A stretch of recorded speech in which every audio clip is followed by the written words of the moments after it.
I know there are at least three certainties in life: death, taxes, and the horrendous traffic jams after Penn State football games. I don't think I can do anything about the first two, but in this video on the Rallying for Rail YouTube channel, let's look into a potential solution to the third one by imagining passenger rail that goes to State College, Pennsylvania, where Penn State is.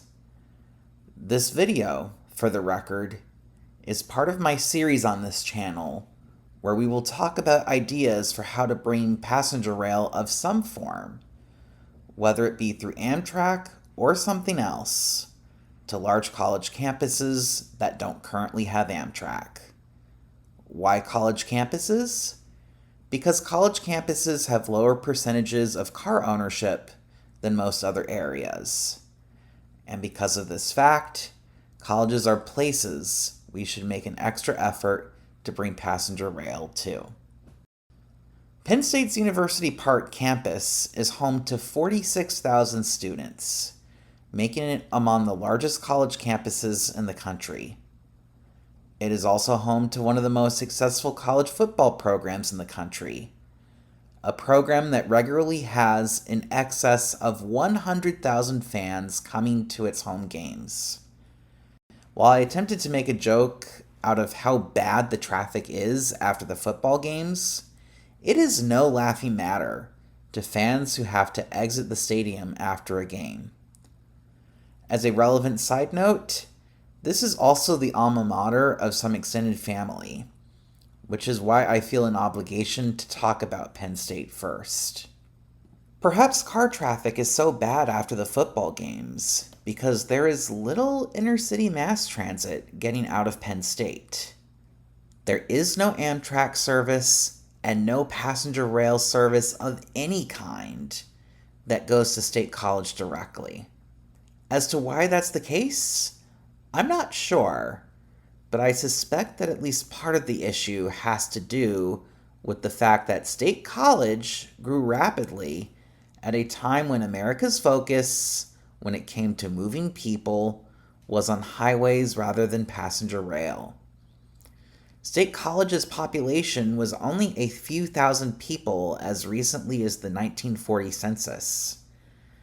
But between the 1940 census and the 1980 census, a period marked by much more development of infrastructure for cars than for passenger rail, State College went from having a few thousand people to having 35,000 people plus, and a significantly larger Penn State campus at State College. The three Amtrak stations that make the closest approach to that campus are Lewistown, which is about a 30-mile drive away, almost exclusively on US 322, Huntingdon, which is a little over 30 miles away on a state route, and Tyrone, which is about 26 miles away, mostly on Interstate 99. I should also point out that all three of these stations are served by one westbound train heading towards Pittsburgh and one eastbound train heading towards New York City every single day. Penn State's website says that there is a Greyhound service going between its campus and the Amtrak stations at Altoona, Lewistown, and Harrisburg. This is true, but the service is not at all frequent. There is one bus per day heading between State College and both Altoona and Lewistown, and there are two buses a day heading between Harrisburg and State College. Additionally, there is one megabus trip daily going from Philadelphia to State College. Last but not least, I found that Fullington Trailways has a few inner-city shuttles before and after Penn State football games. Emphasis on a few. So yeah, the mass transit in terms of getting to and from State College isn't great. And therefore, it is perhaps no surprise that the traffic related to Penn State football games is so bad that it has gotten national media attention. So now that we've set the table for what the situation is with intercity transit heading to and from Penn State's campus and State College, let's talk about some proposed solutions and what the positives and negatives are of each potential solution. Let's get the first idea I've heard out of the way, because I think it's the least feasible out of the bunch. Getting Amtrak's route between Harrisburg and Pittsburgh to go further north than currently, to the point of going all the way up to State College. The straightest path between Lewistown to Penn State Southeast and the campus itself would cut through the Rothrock State Forest, which is not the best from an environmental standpoint.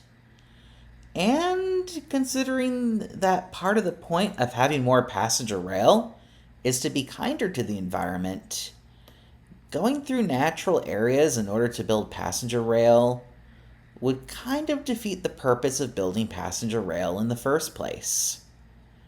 The most feasible path between Lewistown and State College would probably be along US 322. But that's not saying much, because there are areas of US 322 between Lewistown and State College where you have major elevation change on either side of the highway to overcome, meaning that there would be significant and expensive engineering challenges. I am also going to take better bus service between any particular Amtrak station and State College off the table. Not because I am anti-bus or because this is a passenger rail channel, but because of other reasons.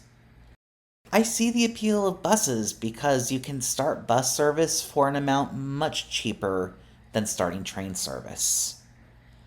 However, the capacity of buses is simply not adequate for Penn State football games, Penn State basketball games if the university decides to care about basketball on a regular basis, concerts at their basketball arena, or thousands of students departing for one of their breaks at the same time.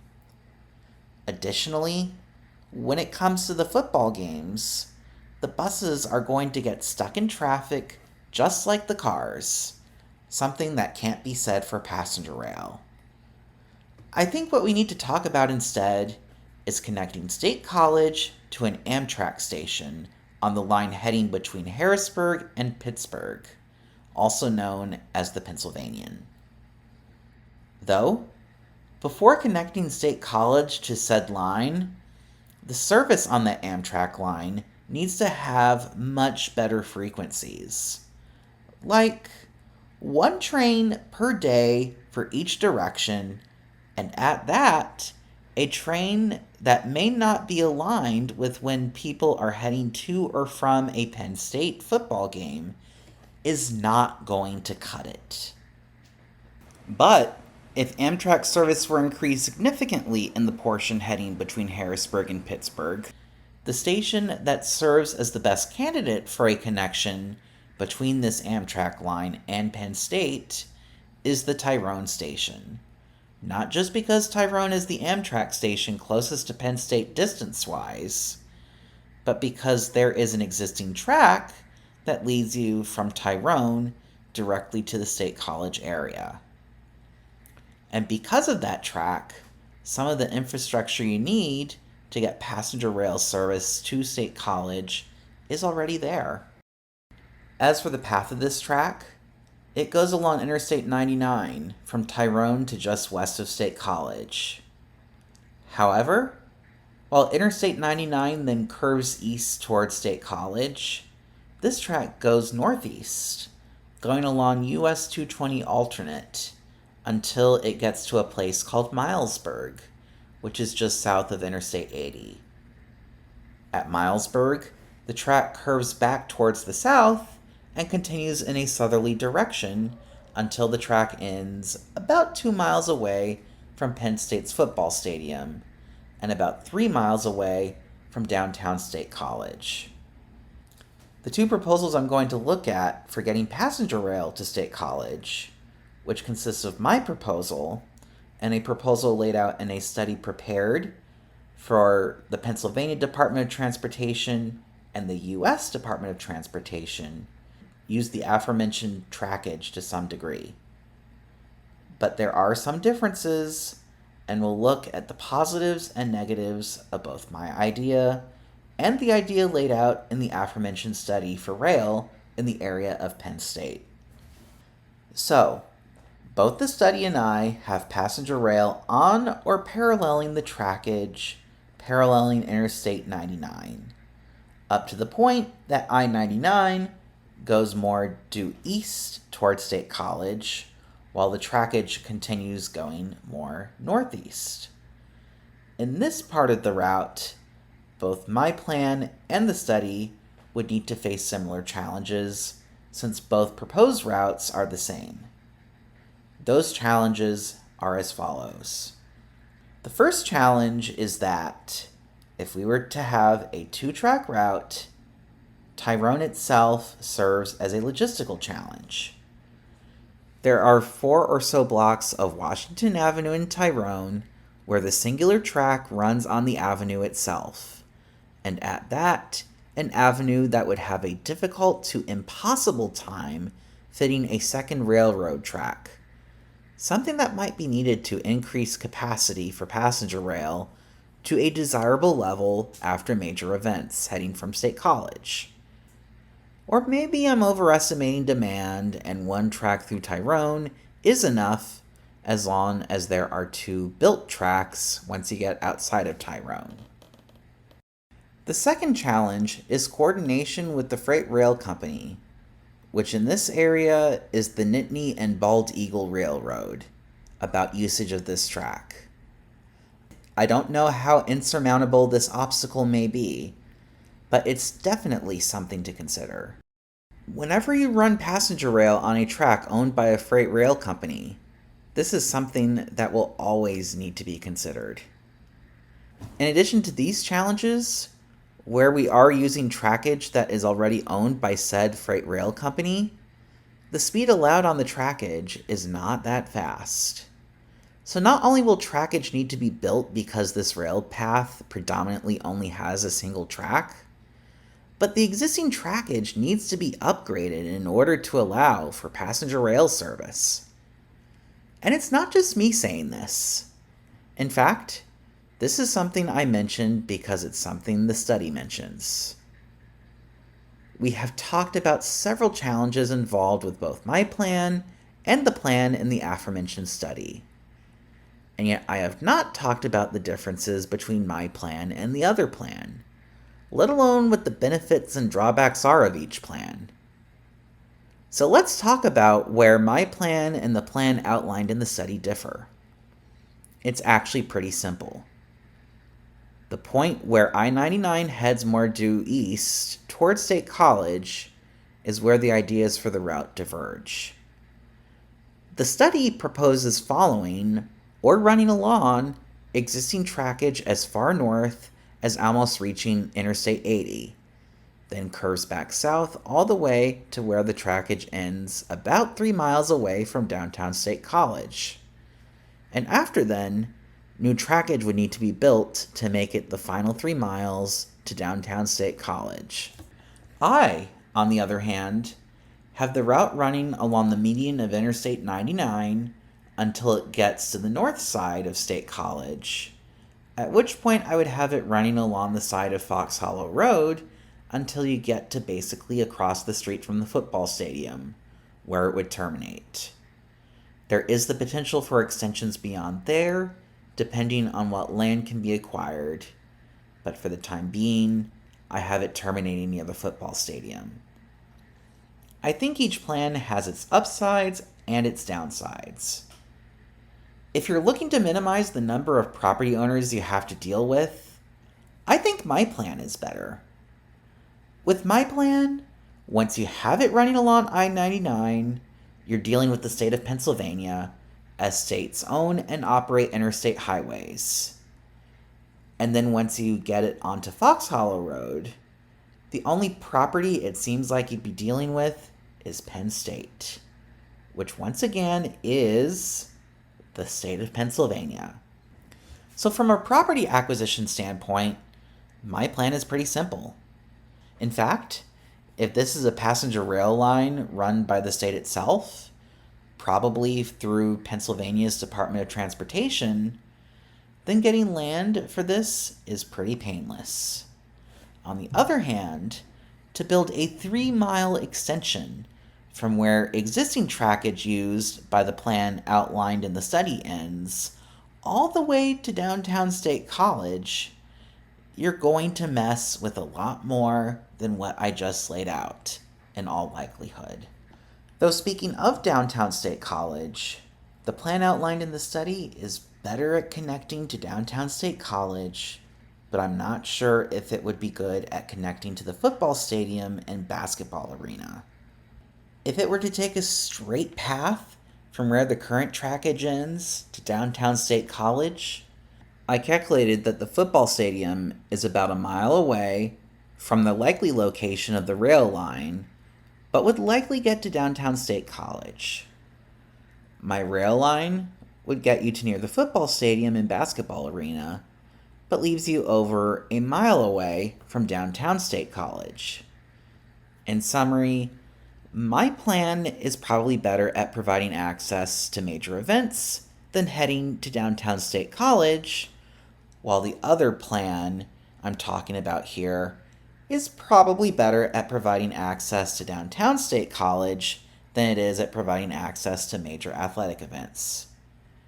And honestly, unless you find a way to provide 2 stations in State College, a station for the stadium area and a station for the place closer to downtown State College, you're probably going to need to choose whether to have a station more convenient to the major events or a station more convenient for people downtown. That is because the football stadium and the basketball arena are, I'm guessing, about a mile or so away from the edge of downtown State College. My personal preference is for convenience of the major events to be prioritized because it seems easier to get a bus route traveling smoothly from their football stadium or basketball arena to downtown State College on a normal day than it would be to get a bus route traveling smoothly from downtown to the aforementioned event venues on a day a football game or concert is taking place. Another way to think of it, I'm prioritizing what causes the worst traffic and trying to address what causes the worst traffic. One thing the plan in the study does, but I do not do, is have a proposed route that connects to the Interstate 80 corridor. The northernmost reaches of the route in the study is also the northernmost reaches of the trackage going between Tyrone and the State College area. That northernmost reach is the borough of Milesburg, which is only a couple of miles away from I-80. If you were to have a stop in Milesburg that provides a fair bit of parking, I can imagine that stop getting some usage for people who want to go to State College, but don't want to drive all the way there. On the other hand, my route doesn't really get close to I-80 at all. If there's a lot of interest in exploring rail connections from northern Pennsylvania to State College, connecting State College to Williamsport and beyond is something I'm open to talking about with some more depth. But in my opinion, it's just not as high of a priority as connecting State College to the Philadelphia to Pittsburgh corridor for, well, population size reasons. However, because the route proposed by the study goes far enough north that it almost gets to I-80, there's a downside to this too. It's not the most direct of routes to get from Tyrone to State College. Remember how I said earlier in this video that the distance from Tyrone to State College is about 26 miles by car? If you don't remember, that's okay. This is my longest video yet. But I bring that number up for context because the route proposed by the study is so indirect that it is listed in the study as a 45-mile route. If you favor a direct route from Tyrone to State College, my plan is better. One area where I'm not sure which plan is better is the cost. I'm not good at cost estimates, I will admit.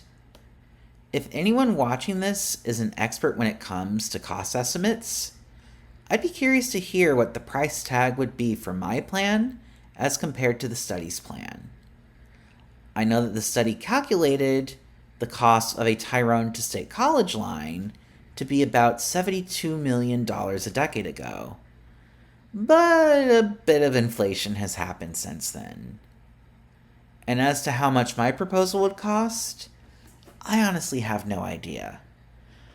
My hope is that my line's shorter distance, as well as the relative lack of need for land acquisition, would make my line idea competitive cost-wise with the study's proposal.